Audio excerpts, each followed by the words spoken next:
I think most homeless people noticed the change quite soon on the streets of London. I mean, we found that people weren't bumping into us looking at their mobile phones anymore.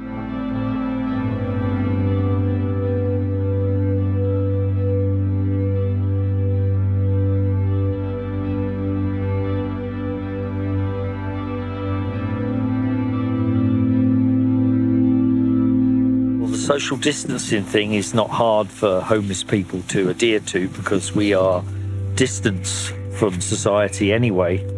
Society distance itself from us. We've probably, you know, the least likely group to have it. The only thing that's difficult for us now is obviously we have to find food, and food's in fewer and fewer places. My aims on the beginning of this year was that this time next year, I would have bought myself a second-hand cabin cruiser to live on the canal. I mean, I don't know whether that's even possible anymore because a lot of the things that I worked with to earn money may not be happening this year. I don't know yet.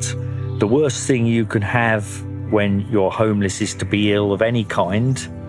Definitely something like a tummy upset. So most homeless people like myself are very, very aware of cleanliness. As to getting advice about the latest information, well, that is a problem because we don't have access to easy charging. But if I run low on batteries on my phone or my computer, I have no access to any information whatsoever or the latest news. It's even more word of mouth than it ever was.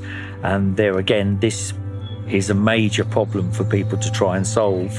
As far as my understanding goes, the handouts and the homeless services are actually exempt from the lockdown because it's obviously critical that you get food and water. Water's becoming a particular problem. Most places have decided, instead of having any problems at all or any question marks about whether they're doing the right thing or not, they've decided that they are just going to close. There are, as I say, 3 or 4 places where they've been brilliant. So though they've changed how they operate, they haven't stopped feeding us and taking care of us and doing as much as they can, and even extending their hours and days, which has been, without that, you wouldn't be watching me talk to you here. There's been a big thing in the press that we've all been given hotel rooms. Well, if we have been given hotel rooms, and I know a few people that have, they're not being fed. What the deal is that you have a hotel room, but you can't self-isolate because you have to leave the hotel room to look for food. And myself, I gave my details following the police and the warden's advice last week to the local outreach team. They promised to get back to me. They said they didn't have a hotel available. So yes, there is virtually no support other than the 4 places now that I'm relying upon for food and showers. There's one place that will do a little item of washing for you. So washing is a problem.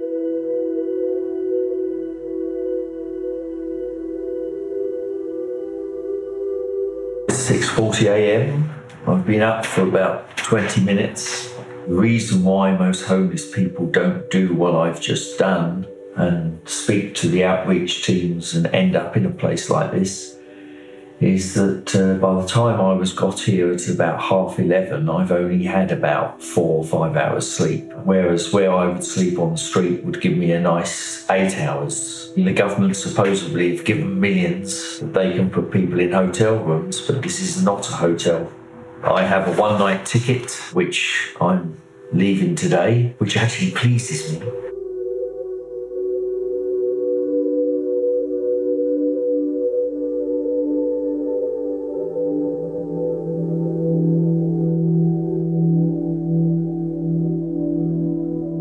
It is really, really a lovely room, and the big plus that I am quite knocked out about is it is run extremely well. As much as I'm happy with everybody that's managed to get me here, I have been quite proactive, definitely in the last few weeks, to actually get a hotel room. Because if this is a crisis, if you're taking 5 weeks to sort me out and I've been very proactive, then I don't think that's great. I come back to this other thing that's been driving me mad is nobody seems to be thinking about feeding us. You need to be well fed for your body to function, for your body to have any defences. I think feeding us has been like 5th on the list. If it wasn't for the Salvation Army at Chalk Farm, the Camden Council letting them open 10 to 2.